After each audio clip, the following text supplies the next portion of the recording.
Ya, Assalamualaikum warahmatullahi wabarakatuh, teman-teman semuanya.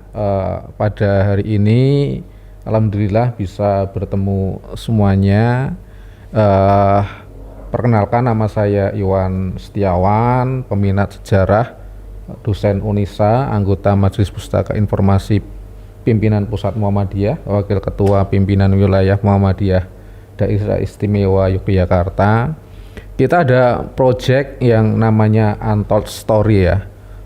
Project ini adalah ngobrol podcast berkaitan dengan sejarah yang ada di Indonesia, khususnya berhubungan dengan Muhammadiyah. Karena ini Untold Story, artinya adalah nanti kita akan ngobrolkan berkaitan dengan sejarah yang belum banyak diketahui oleh banyak orang. Kalau sudah diketahui oleh banyak orang tentu tidak menjadi yang menarik. Nah, pada bulan ini pas juga tanggal 20 Mei, Hari Kebangkitan Nasional yang biasa kita peringati. Kisahnya dimulai dari tanggal 20 Mei 1908 ketika Budi Utomo ini lahir, maka dianggap sebagai bagian dari kebangkitan nasional. Mungkin sebelum tahun 1908 Indonesia ini belum ada rasa untuk bersatu, belum ada rasa nasionalisme, sehingga ketika Budi Utomo berdiri 20 Mei 1908 itu ada nilai-nilai persatuan menuju Indonesia seperti sekarang ini. Nah, kita akan bicara bukan hanya Budi Utomo. Kalau Budi Utomo saya rasa semua orang sudah ngerti ya.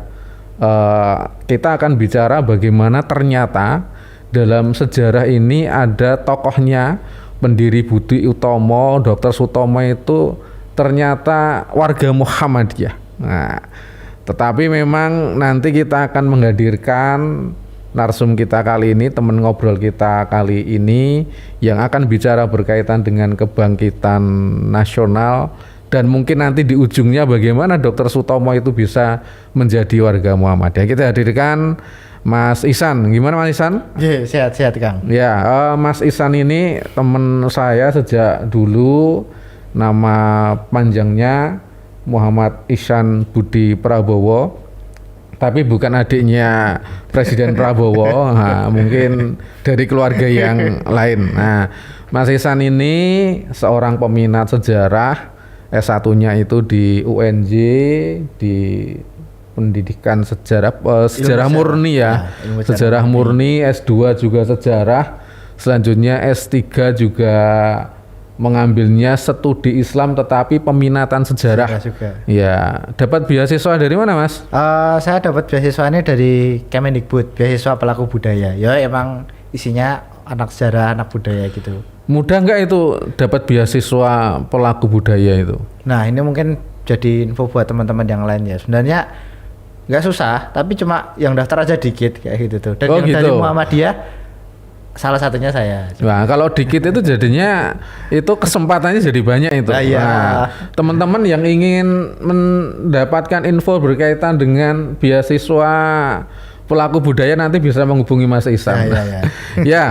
Langsung aja ya Mas, kita ngobrolkan berkaitan dengan 20 Mei 1908 yang biasa diperingati sebagai Hari Kebangkitan Nasional. Mungkin bisa bercerita berkaitan dengan 20 Mei itu gimana sih sampai dianggap sebagai Hari Kebangkitan Nasional itu? Oke ya, terima kasih ya Kang Iwan.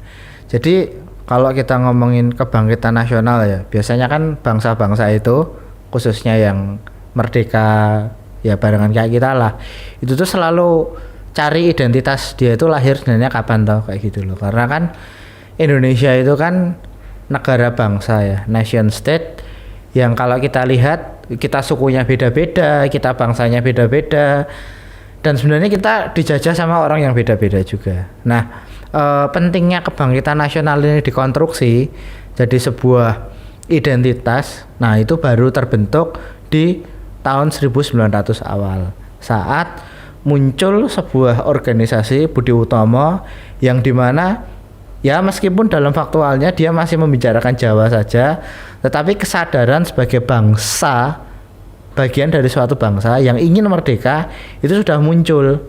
Maka dari itu meski kita di teman-teman Islam kita tuh sering perdebatan ya, sebenarnya kebangkitan nasional itu Sarekat Dagang Islam dulu atau Budi Utomo dulu.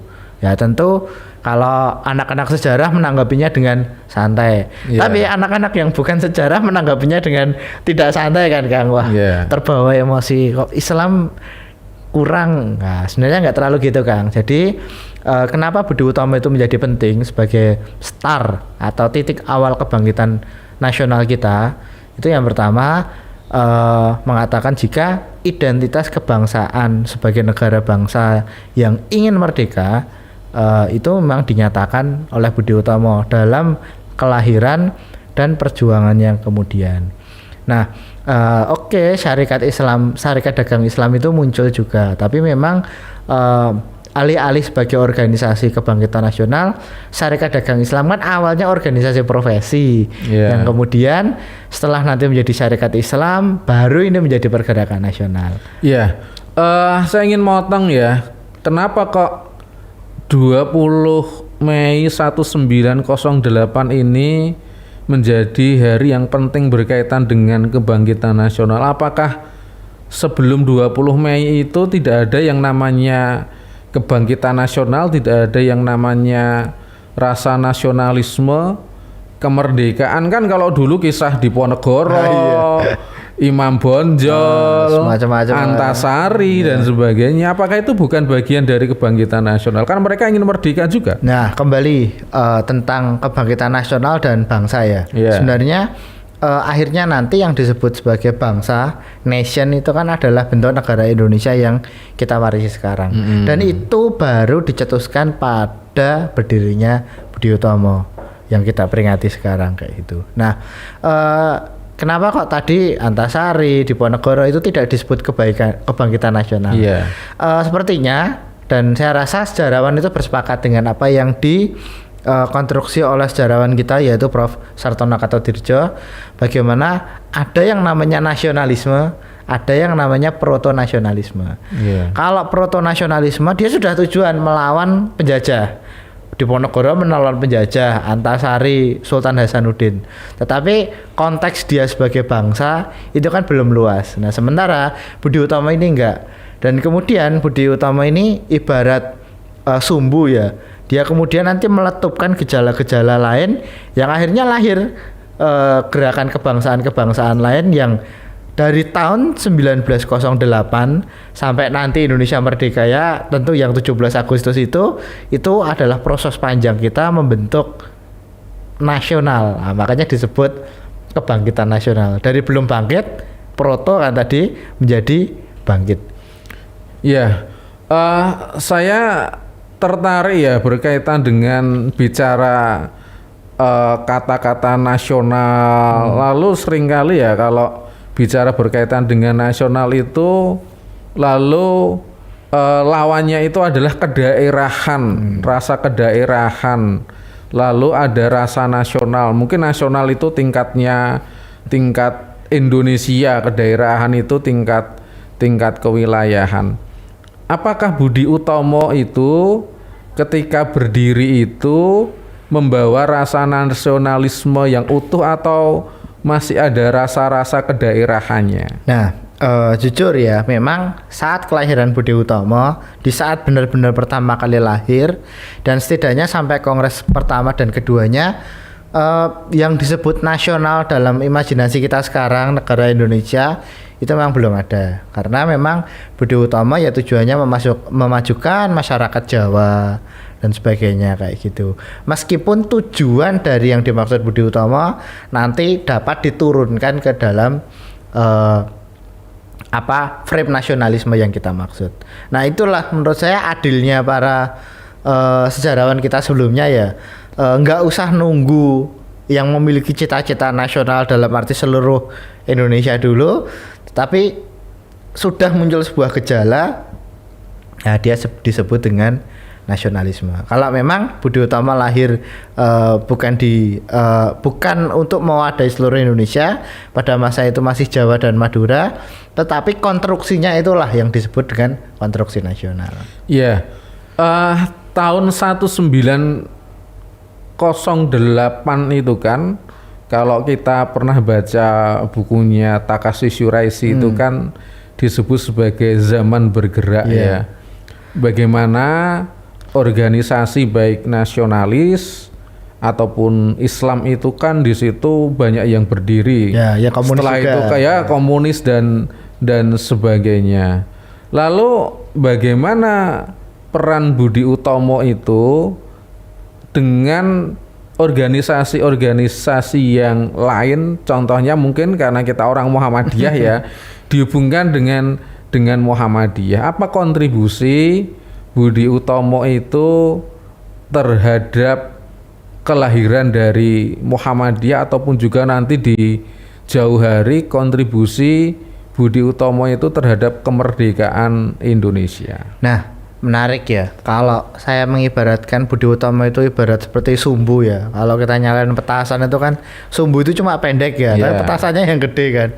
Nah, Budi Utomo itu seperti sumbu yang tidak terlalu panjang. Kalau kita lihat dari tahun berdirinya, Kongres pertama, kedua, kemudian mengalami pasang surut dan surut kemudian memang singkat, Kang. Tapi uniknya para agen dan para aktor-aktor penggerak Budi Utomo itulah, atau orang yang pernah mencicipi hidup bergerak seperti halnya Budi Utomo itu nantilah yang nantinya menyambung sejarah pergerakan nasional.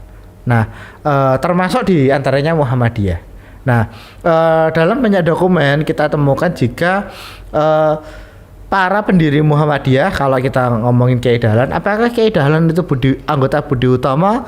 Bisa kita bilang ya, kita bisa bilang tidak. Jadi Kiai Dahlan itu adalah anggota Budi Utomo. Nah, dalam banyak pandangan itu seperti pandangan Prof.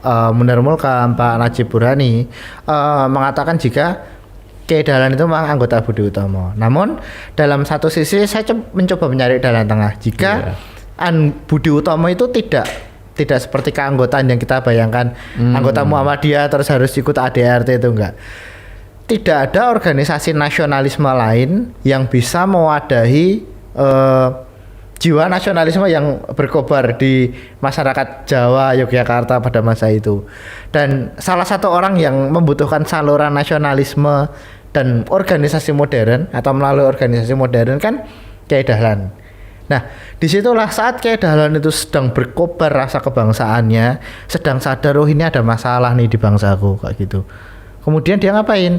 Kemudian dia bergabunglah dengan Budi Utomo. Nah, melalui Budi Utomo inilah Kiai Dahlan kemudian bergabung dan kemudian belajar bagaimana sih mendirikan organisasi modern itu.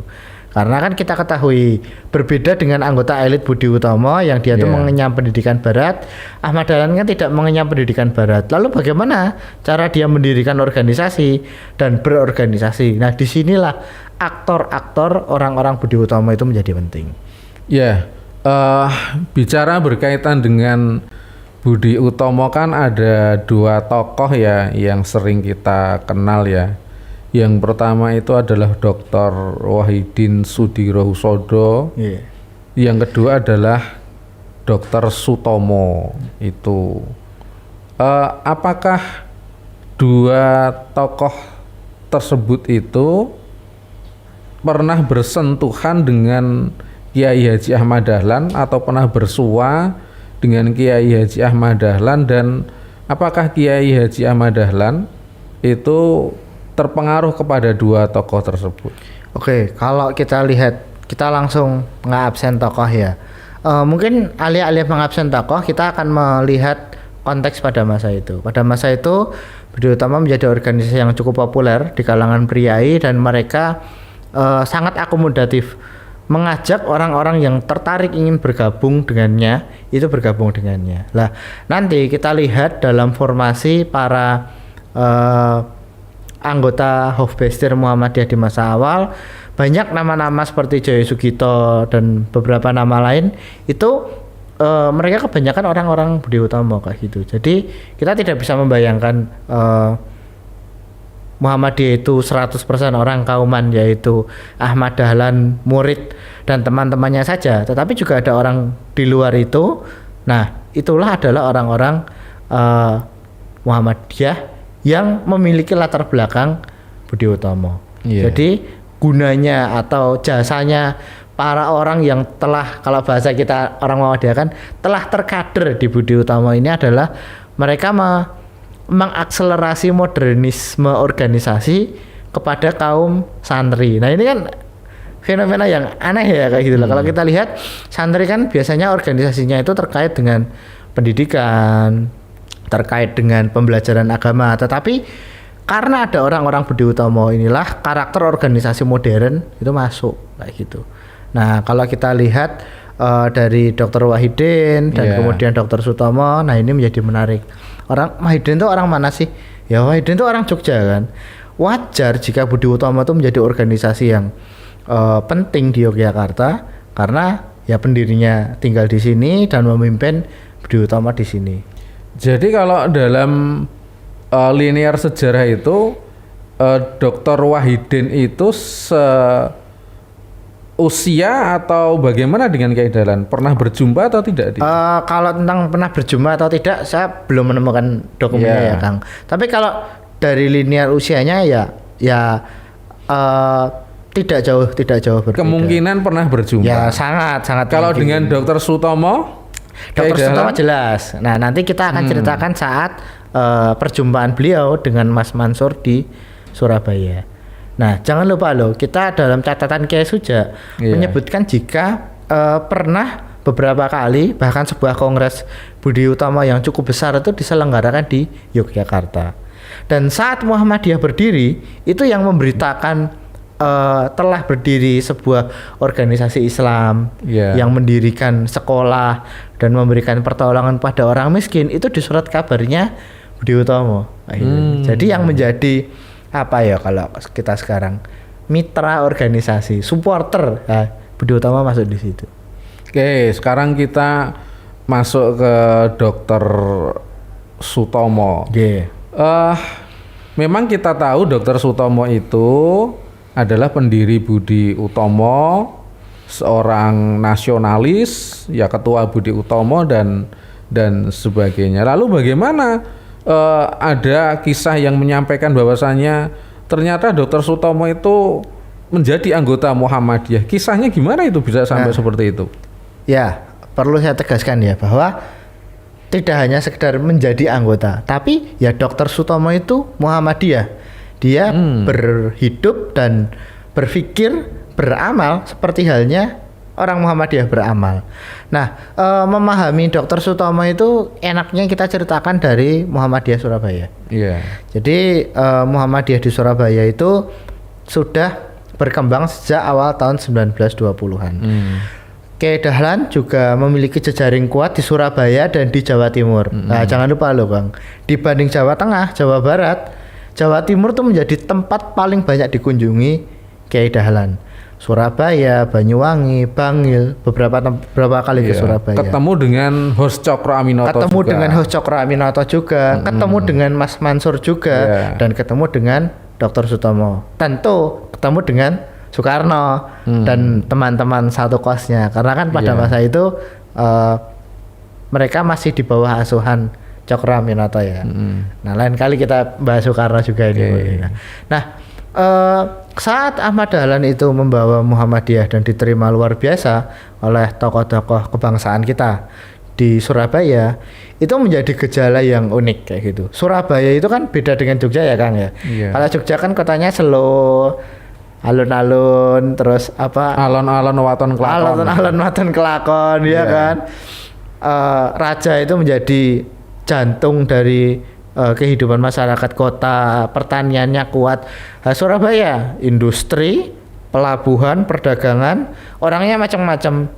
Nah, di sini yang menarik, bagaimana saat Kyai Dahlan membawa Muhammadiyah ke Surabaya dan yang nanti akan mengantarkan Dr. Sutomo juga bertemu dengannya, itu Ahmad Dahlan itu bertemu dengan orang yang memang genrenya kosmopolit banget. Di sisi lain beliau ketemu Kiai Mas Mansur, seorang ulama yang sangat kompeten dan sangat giat bermuhammadiyah, bahkan beliau itu dapat julukan sapu kawat dari Jawa Timur ya kalau saya tidak salah itu.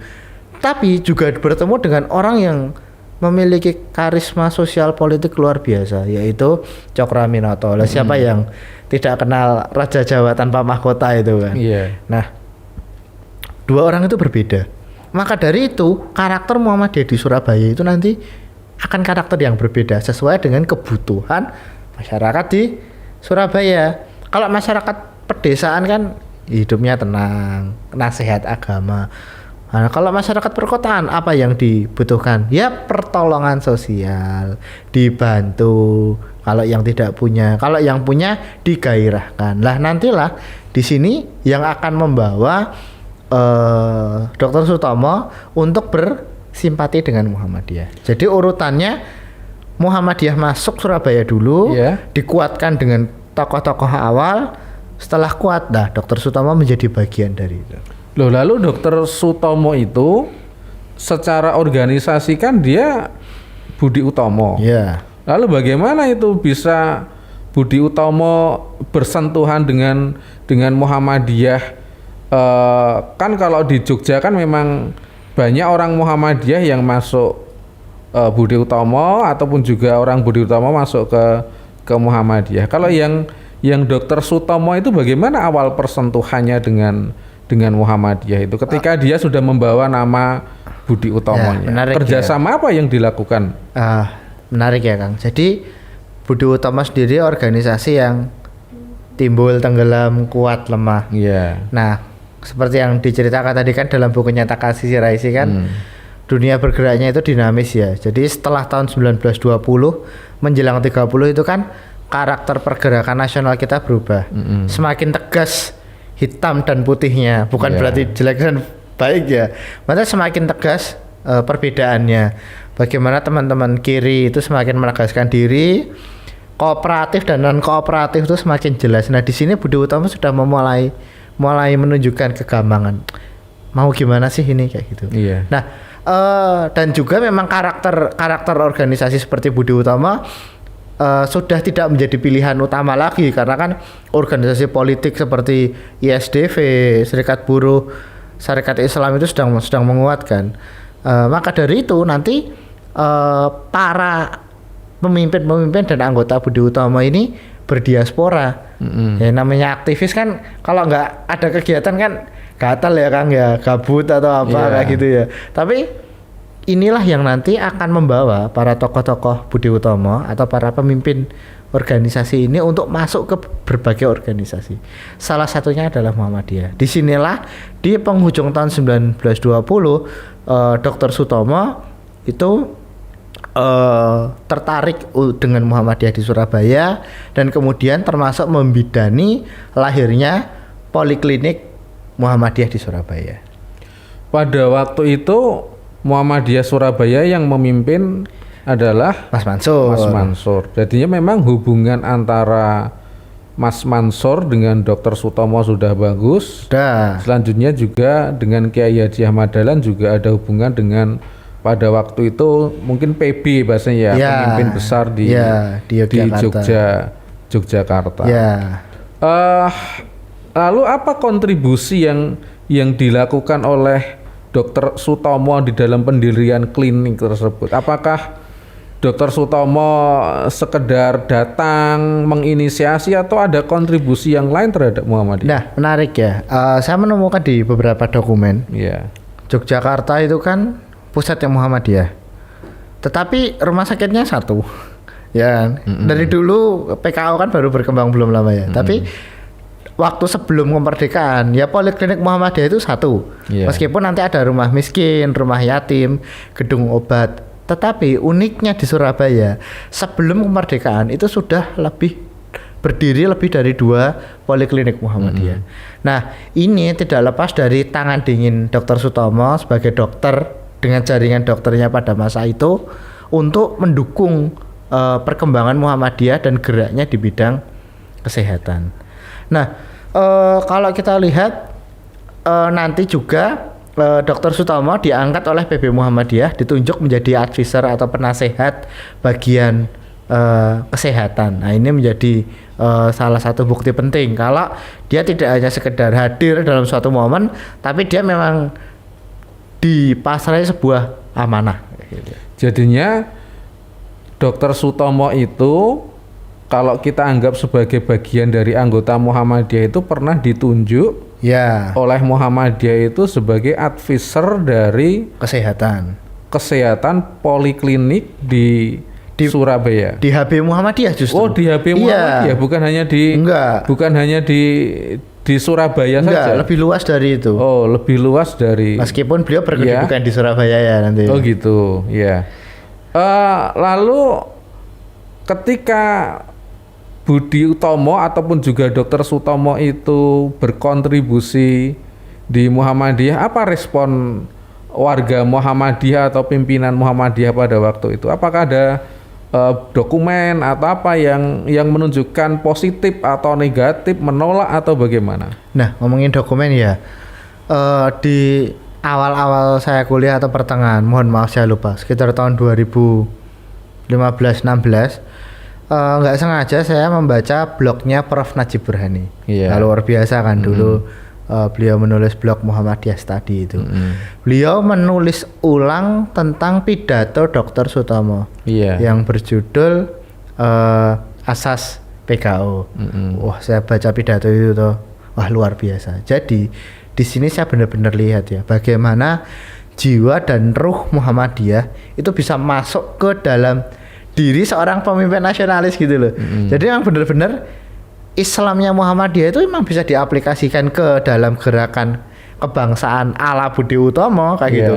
Nggak terbatas Islam saja. Lah nanti mungkin kita bisa lihat bareng-bareng ya ke dokumen apa Asas PKO itu. Bagaimana Dr. Sutomo ngomongin PKO itu tujuannya untuk kemanusiaan. Bagaimana tujuan Muhammadiyah itu untuk memantaskan manusia itu memperoleh hidayah. Dan manusia yang pantas menerima hidayah itu harus dibantu dengan disejahterakan, dibahagiakan hidupnya dan sebagainya. Itu saya merasa menjadi menarik. Dan unik di Surabaya itu ada beberapa surat kabar. Salah satu yang saya temukan itu surat kabar judulnya Kentongan. Nah, itu miliknya siapa itu? Pemuda Muhammadiyah. Oh, nah, gitu. Ini sebagai anggota PP Pemuda Muhammadiyah kan harusnya Kang Iwan bangga ini. Lucu tuh, surat kabar Kentongan itu agak kosmopolit. Jadi dia aneh ya. Biasanya kalau kita ngomongin surat kabar kan punyanya Muhammadiyah, punyanya Aisyah, punyanya Tablik, nah, Tarjih lah sekarang. Tapi Pemuda Muhammadiyah Surabaya itu punya surat kabar namanya Kentongan. Surat kabar itu memuat ya nasihat Islam, tapi juga memuat tuntunan kehidupan sehari-hari, kebersihan, olahraga, kesehatan.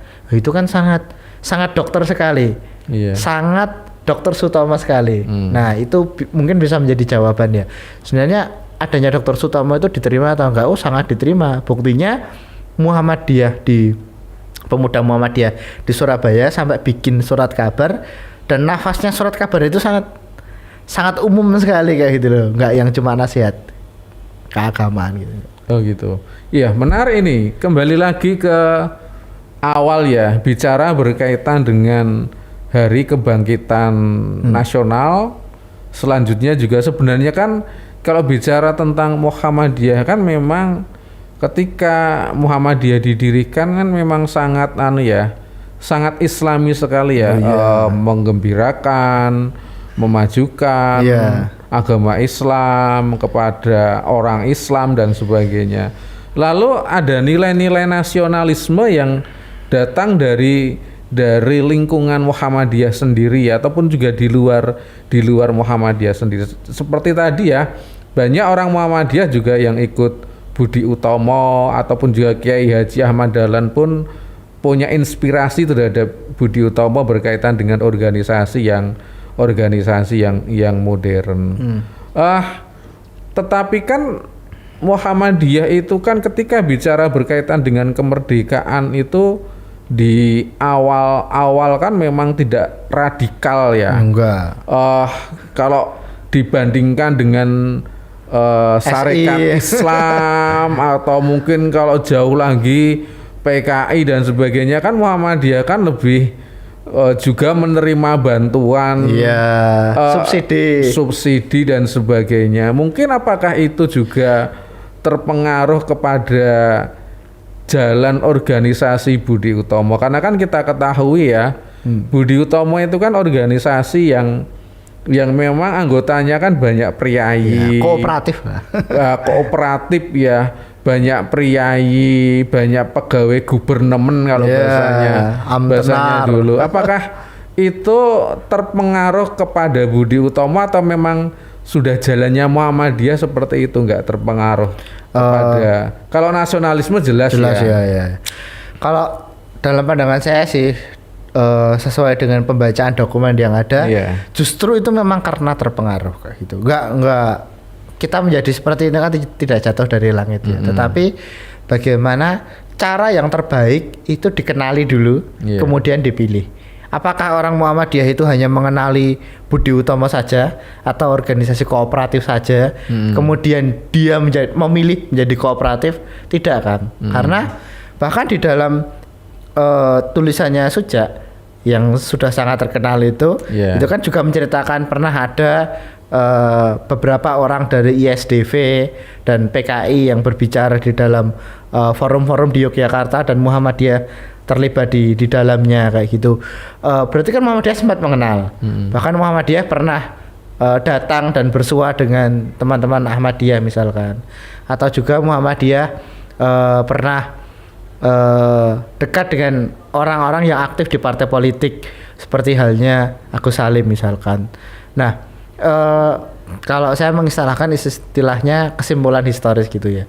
Jadi memang Muhammadiyah ini tidak inklusif, dia tuh berusaha mengenal banyak pola-pola gerakan dan akhirnya memilih yang paling sesuai sebagai jalan perjuangannya. Dan kebetulan salah satu yang paling sesuai adalah perjuangan dengan damai atau kooperatif ya, meskipun itu istilah yang cukup susah juga kita definisikan. Tetapi itu adalah pilihan Muhammadiyah dari proses sejarah panjang yang dilaluinya. Oh ya, kembali lagi ke Dr. Sutomo yang kita anggap sebagai anggota Muhammadiyah. Dr. Sutomo itu tokoh kooperatif atau non kooperatif di dalam perjuangan?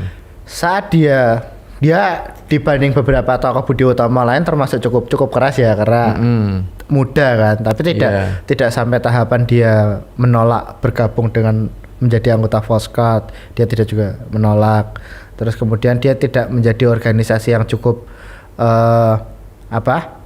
radikal melakukan pemogokan buruh juga tidak gitu. Maka dari itu ya seiring dengan usia yang bertambah, seiring dengan itu dia akhirnya memilih organisasi. Mungkin kalau menurut saya ya Muhammadiyah itu emang bikin nyaman ya. Nah, termasuk Dr. Sutomo itu sendiri. Oh gitu. Iya. Kalau kita refleksi di hari ini ya,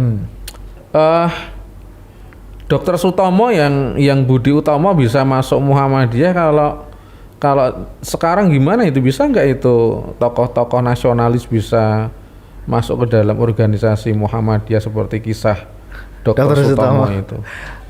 Agak lucu ya Kang kalau kita bandingkan sekarang. Kan kalau kita ngomongin Dr. Sutomo kan memang di masa mudanya ya Muhammadiyah belum ada, dan kemudian dia menjadi Muhammadiyah kemudian. Jadi istilahnya memilih login masuk, bukan kembali. Kalau menurut saya akhir-akhir ini malah istilahnya kembali kan. Misalkan dulu waktu dia kecil, waktu dia muda, dia pernah bersentuhan Muhammadiyah, entah sekolah Muhammadiyah, entah TK-nya TK Aba, kemudian dia menjadi ya tokoh politik itu setelah di tahap tertentu, saya jadi orang Muhammadiyah aja. Mungkin ada, tapi ya saya nggak terlalu tahu ya itu ya. Sehingga sebenarnya kita mencari tokoh-tokoh seperti Dr. Sutomo lalu menjadi anggota Muhammadiyah di hari ini itu bisa enggak ya? Karena kita melihat seringkali ketika orang Muhammadiyah lalu menjadi anggota Muhammadiyah itu kan harus ikut perkaderan, Wah, iya, Baitul harus anak Arqam. santri. Saya rasa Dokter Sutomo kan mungkin bukan lahir dari keluarga santri. Iya. Bagaimana itu orang-orang nasionalis bisa masuk Muhammadiyah lewat jalur apa itu kalau zaman sekarang? Iya. Kalau menurut saya ya ditanya bisa apa enggak? Iya. Bisa gitu. Nah, paling sederhana ya dia menjadi seorang politisi yang berjasa buat Muhammadiyah, nanti juga dia dianggap orang Muhammadiyah kan gitu. Meskipun itu juga baik ya. Iya. Karena emang Muhammadiyah bukan karena politik itu buruk ya, tapi memang para pemimpin politik kita tuh sadar Muhammadiyah itu salah satu atau satu-satunya yang pantas dan amanah menerima amanat itu. Makanya wajar kalau kita pada bersimpati. Tapi kalau sekarang bisa terjadi atau enggak, ya bisa. Justru jalurnya lebih lebar. Dr. Sutomo yang masa mudanya tidak tersentuh oleh Muhammadiyah, karena Muhammadiyah belum ada, akhirnya dia bisa memilih login ke Muhammadiyah. Apalagi yang dulu pasti waktu kecil itu pernah tersentuh entah lewat TK atau apa itu bisa lah. Oke, pertanyaan terakhir ya. Refleksi aja ya berkaitan dengan 20 Mei kebangkitan nasional. Selanjutnya ada Budi Utomo, ada Dr. Sutomo, ada kiprahnya yang di Surabaya dan sebagainya, dan juga memiliki tetesan kiprah beliau di dalam kesehatan di Muhammadiyah itu. Apa yang bisa kita peroleh, apa yang bisa kita pelajari dari kebangkitan nasional juga kiprah dari Dr. Sutomo di Muhammadiyah di hari ini?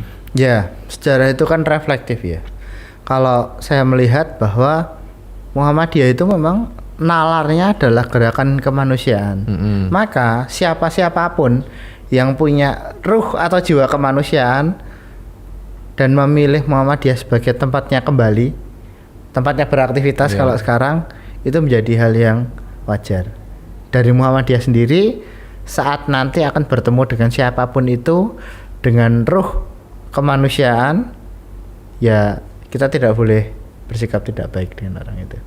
Oke, terima kasih ya Mas Ihsan untuk obrolan kita kali ini di Untold Story di tanggal 20 Mei sebagai kebangkitan nasional ini. Tentu kita akan ketemu lagi ya dengan tema-tema yang lain. Teman-teman semuanya, untuk Untold Story pada hari ini kita mengambil tema yang tentu menarik berkaitan dengan kebangkitan nasional, kisah Budi Utomo, kisah Dr. Sutomo, perjumpaan Kiai Dahlan. Selanjutnya bagaimana ternyata Dr. Sutomo itu sebagai tokoh nasional itu ternyata login ke Muhammadiyah, menjadi anggota Muhammadiyah. Dan ini saya rasa kita syukuri bahwasanya Muhammadiyah itu diterima baik di kalangan manapun juga. Kita akhiri ya untuk Untold Story pada tema kali ini. Kita akhiri dengan baca hamdalah. Alhamdulillahirabbil alamin. Wassalamualaikum warahmatullahi wabarakatuh.